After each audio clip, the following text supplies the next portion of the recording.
কিয়ামতের দিন আল্লাহর আরশটা বহন করবে কয়জন ফেরেশতা? এদের সাইজ কত বড়? হ্যাঁ, শুনতে মনে চায়? বিশ্বনবী বলেন, ইন্না মা বাইনা শাহমাতি উযুনিহি ইলা আতিকিহি মাসিরাতু 700 সান। বিশ্বনবী বলেন, ওই ফেরেশতার সাইজ আমি দেখে এসেছি। কত বড় শোনো, যারা আল্লাহর আরশ বহন করবে। পুরো সাইজ বলা যাবে না। বিশ্বনবী বলেন, ওই ফেরেশতার কানের লতি থেকে কাঁধ বরাবর। আপনার কানের লতি থেকে কাঁধ কতটুকু হবে? 4 আঙ্গুল 5 আঙ্গুল। বিশ্বনবী বলেন, যে 8 জন ফেরেশতা কিয়ামতের দিন আল্লাহর আরশের পায়া ধরে থাকবে, ওই ফেরেশতাগুলোর কানের লতি থেকে কাঁধ বরাবর আসতে সবচেয়ে দ্রুতগামী যানবাহন, পৃথিবীতে সবচেয়ে দ্রুত চলে আলোর ফোটন। আলোর ফোটন 1 সেকেন্ডে চলে 3 লক্ষ কিলোমিটার। কয় লক্ষ কিলোমিটার? 1 ঘন্টায়? 1 মিনিটে? কয় সেকেন্ডে? 1 সেকেন্ড কইতে তো 2 সেকেন্ড লাগে। 1 সেকেন্ডে আলোর ফোটন, আলোর কণা ছুটে 3 লক্ষ কিলোমিটার বেগে। বিষ্ণুই বলেন, এরকম যানবাহন দিয়ে যেটা সেকেন্ডে 3 লক্ষ কিলোমিটার বেগে ছুটে, এরকম দ্রুত যদি কেউ ছুটে, তাহলে ওই ফেরেশতার কানের লতি থেকে কাঁধ বরাবর আসতে 700 বছর সময় লাগবে।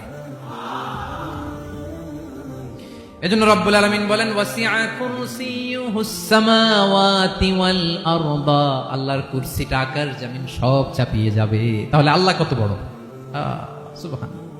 সেজদায় যখন লুটিয়ে পড়েন, এটা ভাববেন, আয় রে, কারে সেজদা দেই আমি? তিনি কি সুমহান, কি সুবিশাল! ওই রবের গোলাম আমি। আলহামদুলিল্লাহ পড়েন।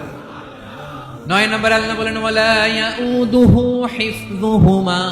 এই বিশাল আকাশ জমিনকে রক্ষণাবেক্ষণ করতে যে আল্লাহ কঠিন কালেও ক্লান্ত হয় না। নাকি আমার আপনার মতো ক্লান্ত হয়? আল্লাহর ক্লান্তি আছে? শ্রান্তি আছে? বিশ্রাম আছে? বিরাম আছে?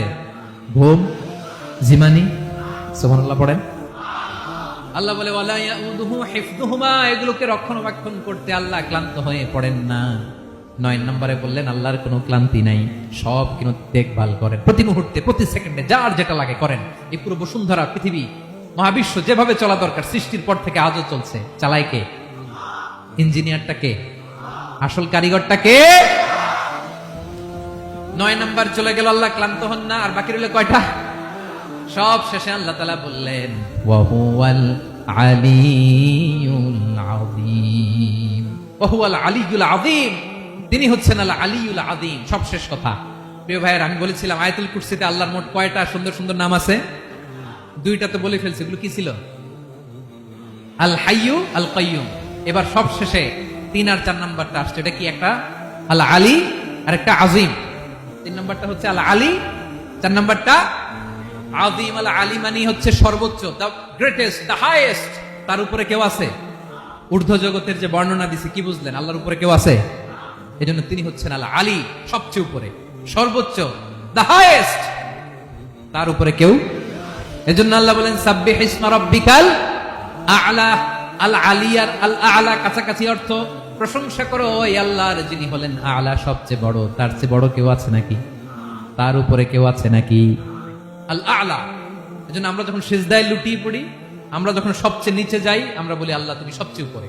আমরা যখন সিজদায় যাই, আমরা তখন সবচেয়ে কি? নিচে, তাই না?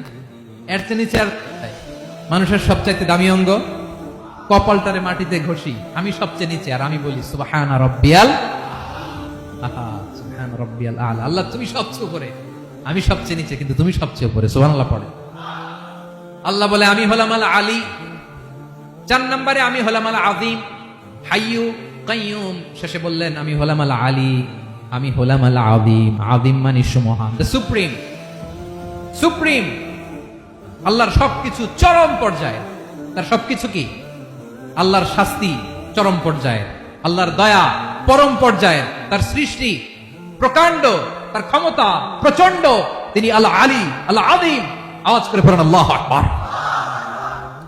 আল্লাহ বলে, আমি হলাম আল আলী, আমি হলাম আল আযীম, আমি হলাম সুমহান। আমার সবকিছু বড়, আমার শাস্তি বড়, আমার দয়াও বড়, মায়াও বড়। আমি যখন শাস্তি দেই, আমার শাস্তির মতো কেউ শাস্তি দিতে পারে না। আমি আল্লাহ সব সময় ধরি না, ধরলে ছাড়ি না। ঠিক কিনা? ধরে ধরে ধরে না, ধরলে আল্লাহ সাবধান। যখন আযাব আসবে, গজব আসবে, পালাবার জায়গা খুঁজে পাওয়া যাবে। সামান্য ভূমিকম্প দিলে আমাদের অবস্থা কি হয় দেখেন তো? হ্যাঁ, সামান্য একটু ভূমিকম্প দিলে বাঁচার উপায় আছে? আল আযীম, ইন্না যালজালাতাস সাআতি শাইউন আযীম। কিয়ামতের সেই প্রকোপটা বড্ড ভয়ঙ্কর, বড্ড ভয়ঙ্কর। এজন্য আমরা সে আল্লাহর ইবাদত করি যিনি কখনো ঘুমান না, যিনি ক্লান্ত হন না, যার লয় নাই, যার কোনো ক্ষয় নাই, যিনি ছাড়া আমাদের বাঁচার কোনো উপায় নাই। ঠিক কিনা বলেন? 10 নম্বর ক্লিয়ার? আলহামদুলিল্লাহ পড়েন। যা বললাম আমরা যেন আমল করতে পারি। তাহলে একটি আয়াতের তাফসীর শুনলাম, আয়াতটার নাম প্রত্যেক ফরজ নামাজের পরে পড়বেন, সকাল সন্ধ্যা পড়বেন, ওয়াজিফা হিসেবে মানবেন তো?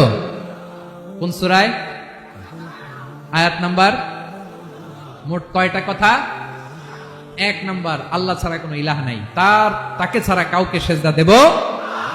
2 নাম্বার, তিনি আল হাইয়ুল কাইয়ুম, সব মরবে, তিনি মরবে, গোটা বিশ্ব তার কাছে ঠেকা, তিনি কারো কাছে ঠেকা। 3 নাম্বার, তার ঘুমও নাই, ঘুমের আগে যে জিমুনি আছে সেটাও। 4 নাম্বার, আকাশ জমিন এর মাঝে যা আছে সবকিছুর আসল মালিকানা কার? 5 নাম্বার, কিয়ামতের দিন যখন থারথার করে নবীরা কাঁপবে, তার অনুমতি ছাড়া কেউ আল্লাহর দরবারে দাঁড়িয়ে সুপারিশ করতে পারবে।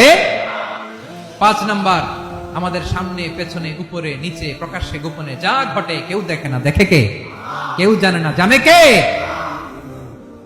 আল্লাহর জ্ঞানের বাইরে নতুন করে কেউ জ্ঞান প্রডিউস করতে পারে না। তিনি যতটুকু জানায় ততটুকুই জানি, তিনি না জানালে জানানোর সাধ্য কারো। তার কুরসি, তার কর্তৃত্ব ক্ষমতা আকাশ জমিনকে বিস্তৃত করে আছে। ঠিক কিনা বলেন? কিন্তু মহাবিশ্বকে পরিচালনা করতে, রক্ষণাবেক্ষণ করতে তিনি খুব ক্লান্ত হয়ে যায় না? ক্লান্ত হয়। তিনি আল আলী, দ্য হাইয়েস্ট, সর্বোচ্চ, আল আযীম, দ্য সুপ্রিম, তার ক্ষমতার সামনে দাঁড়াবার ক্ষমতা কারো নাই। ঠিক কিনা বলেন? সে আল্লাহর গোলাম হতে পেরে আমরা খুশি না বেজার? আমরা যা করবো ওই আল্লাহর খুশি করার জন্য করব, যা করব আল্লাহর রাজি খুশির জন্য করব।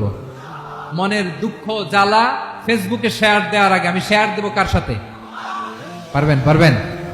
আল্লাহরে ভালো লাগে, আল্লাহরে মায়া লাগে, আল্লাহর কাছে চোখের পানি ছেড়ে কাঁদতে ভালো লাগে? আল্লাহর কাছে বলেন, ইযা সাআলতা ফাসআলিল্লাহ, বিষ্ণু বললেন যখন চাইবে আল্লাহর কাছে চাইবে। ওয়া ইযা ইসতাআনতা ফাসতাঈন বিল্লাহ, সাহায্য করার মালিক একজন, তিনি কে? আল্লাহ তাআলা আমাদের সবাইকে কথাগুলো বুঝার আমল করার তৌফিক দান করুন।